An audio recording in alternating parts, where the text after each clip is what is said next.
Good morning and good afternoon and welcome to Before Coffee, Europe Only edition. Today we're in Brussels. No, I am not an expatriate anymore. I am just vacationing with my daughter and you'll see her in a minute. And we're going to cover today's stories. And our first story, Burning Man has weather issues. And we're looking at local news from Brussels. Islamaphobic controversy, prayer room subject of debate at ULB and VUB.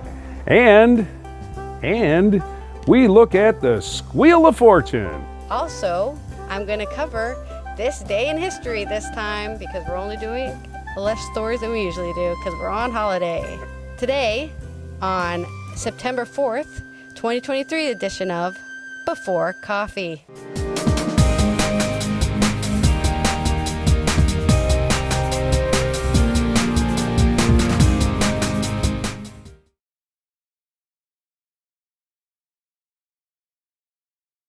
Today's headlines is from the New York Times. This is Burning Man, and the story is from Derek Bryson Taylor and Finn Olaf Jones. And tens of thousands of people have stranded for days at the festival's remote desert site in Nevada because of torrential rain.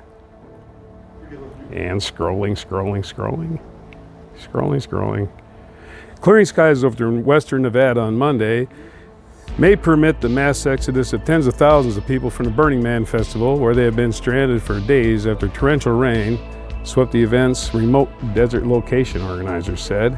Muddy conditions and the inability to move heavy and fire safety equipment to the burning site were also to blame for the delays, officials said on the social media account linked to the festival. The burn had initially been scheduled for Saturday night, but was postponed to Sunday and then again to Monday night. The weather across the area was expected to be drier and warmer on Monday, but the low pressure system may bring a chance of light rain showers by Monday night into Tuesday morning, the National Weather Service said. Event organizers said on Sunday that the mud and rain had made a main road into and out of the festival site impossible. The event is held at Black Rock City, a temporary community that pops up each year in the middle of Black Rock Desert in northwestern Nevada. Alternative routes have been created and may be available on Monday, when officials are expected to announce at 9 a.m. local time whether people will be allowed to leave. By Sunday night, the atmosphere around the Black Rock City had become mellow and much more subdued on Saturday, when attendees were urged to shelter in place and conserve water and food. Many of the dance and bar structures were dismantled during a dry lull on Sunday afternoon, and by evening, attendees who called themselves burners were walking around the still sodden site, many with plastic bags over their shoes to protect them from the oatmeal-thick mud. Oatmeal. The makeshift town hosts more than 70,000 people each year and is a 3-hour drive from the nearest airport, which is more than 100 miles away in Reno. 100 miles is not 3 hours. I'm just saying. In local news, we're going to be looking at a Islamaphobic controversy. Prayer rooms subject debate at ULB and VUB. This is from the Brussels Times. Credit Belga and Dirk Wayne. For several years, a place where some Muslim students on the ULB campus in Brussels gather to pray every day has existed. While this is a clandestine place, it is clearly tolerated, said Geertz in opinion piece accompanied by a video of prayer students published by La Libre last Monday. In response, ULB acknowledged the existence of the clandestine prayer room in a written reaction to 7 sur 7, saying that the phenomenon has increased significantly since the summer and that some members of its university community were concerned. For Geertz, it was unheard of that this all happened in plain sight, and that the university did not do anything about it. The praying students provided boxes of materials such as clothes for women, rugs, and plasticized sheets to use when praying. The university, however, clarified that it does not concern a formalized place of prayer, and that requests to set up the place for prayer or meditation are not accepted by the university leadership. Our campuses are primarily dedicated to study and research. Since the phenomenon was discreet and marginal, we did not intend to act as some kind of morality police. Jean-Philippe Schreiber, special advisor to ULB rector Anime Scouse and founder of the Observatoire des Religions et de la Laïcité, Observatory of Religions and Secularism, told La Libre. At the start of the new academic year, our students will be reminded that we do not allow prayer rooms. Several students used the area told RTBF that they were saddened by the controversy sparked by the opinion piece. This improvised prayer room has existed for several years and has never caused any problems. We are not bothering anyone, one said. Another student said that going to the area to pray in between classes had nothing to do with showing your religion, and it is done privately, without disturbing anyone. We are just in our own corner. We are not disturbing anyone. I think it's really unfair to ban an important moment for Muslims. A dozen students' associations regret that the rectorate of the ULB does not protect its student and found the university's reaction to collective practice of the faith stigmatizing. This phenomenon is exaggerated, said the student associations in a press release, denouncing an Islamaphobic controversy that diverts attention from student insecurity and sexual violence. We hope that ULB's tolerance towards diversity will evolve towards respect, acceptance, and inclusion. In the meantime, the youth section of the Flemish right-wing NVA party has also spoken out against these clandestine prayer rooms. At the ULB's sister university, VUB, despite the fact that the university said it is not aware of any prayer rooms or meditation spaces on campus, free thinking is the DNA of our university, said Suleiman Kalik of Young, NVA VUB. Thinking should never allow itself to be subjugated, which is why we are concerned about the increase of clandestine prayer rooms at VUB. According to him, study rooms are increasingly being used for prayer during regular academic hours. But a spokesperson for VUB told Bruz that the university is currently unaware of any clandestine prayer or meditation spaces on its campuses. They added that there have been several instances of improper use of classrooms and other spaces in the past, after which the university immediately intervened and addressed the students involved. There's a great diversity of philosophies and religions at VUB, but we see their practice as a strictly private matter, said the spokesperson. Every year, the VUB receives requests to set up places for prayer and meditation, which the university rejects each time on the basis of its humanist vision and founding history. We see philosophies of life, including religion, as personal choice within the private sphere. Respect them, but do not facilitate their expression, they added. Our focus is on quality of education based on free research and high-quality scholarship. I think I agree with that, and also, since it's a private matter, if they're doing it in a study room, who cares? That's my opinion on that. All right, it's time for America's new favorite game show, Squeal of Fortune! And today we're going to spin the Squeal of Fortune to see which one of Mr. Donnie's co-conspirators we're going to learn about. Here goes. Spinny, spinny, spinny, spinning. And it stopped. It stopped. On Michael, wait a minute. His name. It was in yellow. Michael Roman. Who is Mike Roman? Am I centered? Who is Mike Roman? The Philly campaign operative who charged in Georgia with helping Trump in efforts to overturn the 2020 election. This is from the Philadelphia Inquirer. Jeremy Roebuck, whose father's name is Sears and Roebuck, I think. That was a catalog back in the day. Sears and Roebuck. Before it was Sears and Roebuck. A Philadelphia Republican campaign operative was among 18 allies of former President Donald Trump, indicted with him on Monday, well, this is a couple weeks old, in a sweeping racketeering case accusing them of seeking to overturn results of the 2020 presidential election in Georgia.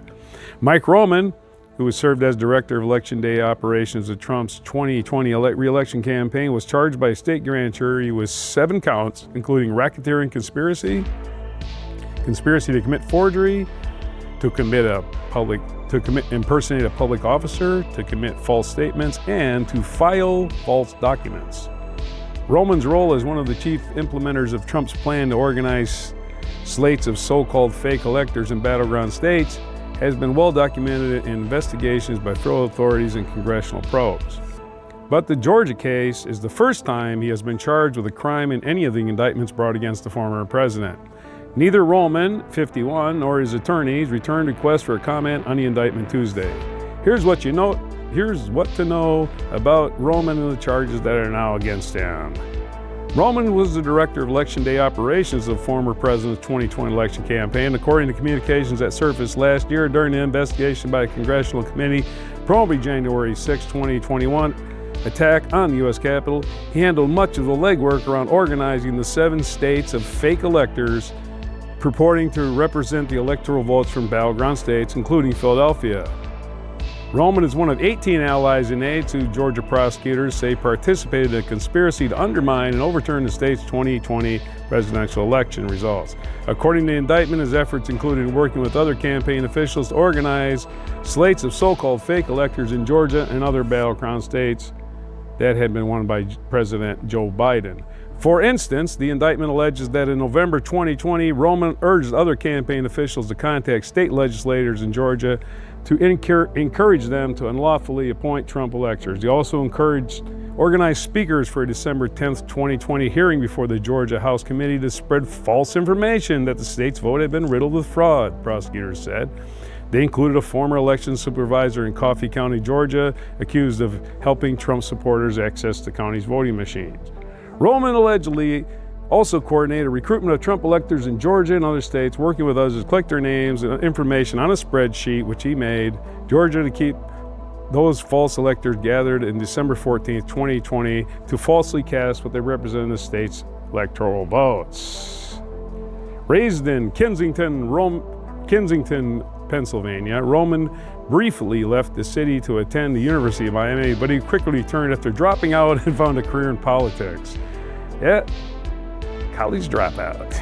And he's going to jail, probably not going to rat up Trump at all and do his time and keep his mouth shut, I'm sure. His life will be wonderful from now on. Right. Let's cover this day in history. That's what I'm doing this time. And today, in 1781, Los Angeles was founded. That's right, on this day in 1781, Spanish settlers laid claim to what became Los Angeles, now the second most populous U.S. city and the home to the Hollywood, whose name is synonymous with the American motion picture industry. More on this day, 2016, Mother Teresa founded the Order of the Missionaries of Charity, and winner of the 1979 Nobel Prize for Peace, was canonized by Pope Francis I. 2014, American entertainer Joan Rivers, who first gained fame in 1960 as a nightclub and television comic known for the catchphrase, "Can we talk?" and who later critiqued celebrities' wardrobes, died in New York City. 2006, Australian wildlife conservativist and television personality Steve Irwin, who achieved worldwide fame as the exuberant and risk-taking host of The Crocodile Hunter, was killed by a venomous bull stingray. So 2 sad deaths. Yeah. American singer Kelly Clarkson became the first winner of the reality television series American Idol in 2002. I remember that. The American search engine Google was formally established by Sergey Brin and Larry Page in 1998. In 1989, the National Aeronautics and Space Administration, NASA, and the U.S. Air Force launched the last Titan III rocket. In 1972, a revival of The Price is Right began airing with Bob Barker, who recently died as well. It was a huge hit and became one of the longest-running game shows on American television. The American swimmer Mark Spitz, who won his 7th gold medal during the Munich Olympic Games, the first person ever to do so in a single Olympics, was 1972. That happened.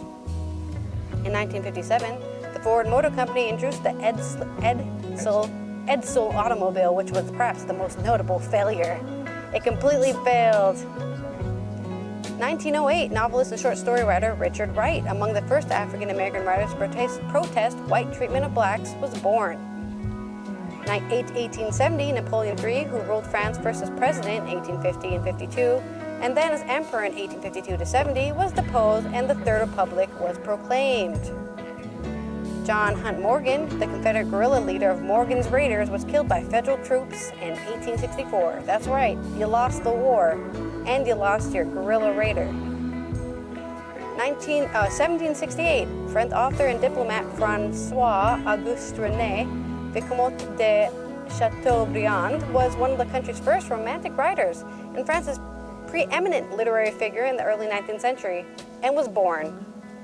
1925, King Athelstan of West Saxons became the first king to rule all of England. King Athelstan. All right, and what day is it today? I guess you're wondering, because that's what you always say. Today is the National Spice Blend Day. That's right. Get your spices and blend them together and make some crazy combo. I know there's like a company, a brand that sells that, some sort of spice blends that you can put on your chicken or whatever.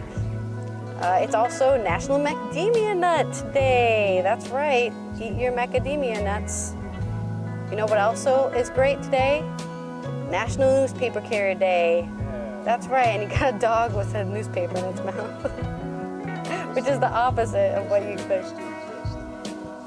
You know what you should do in this hot, hot planet? Appreciate your national wildlife, because it's National Wildlife Day.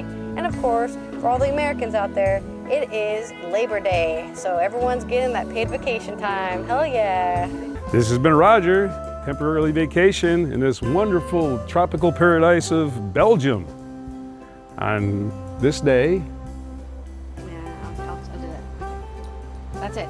Okay. I think that should be it. That's all we need. You're just gonna record it. This has been Allison, also in Belgium, and we will be reporting continually from different countries as we continue this show on September 4th, 2023 on Before Coffee.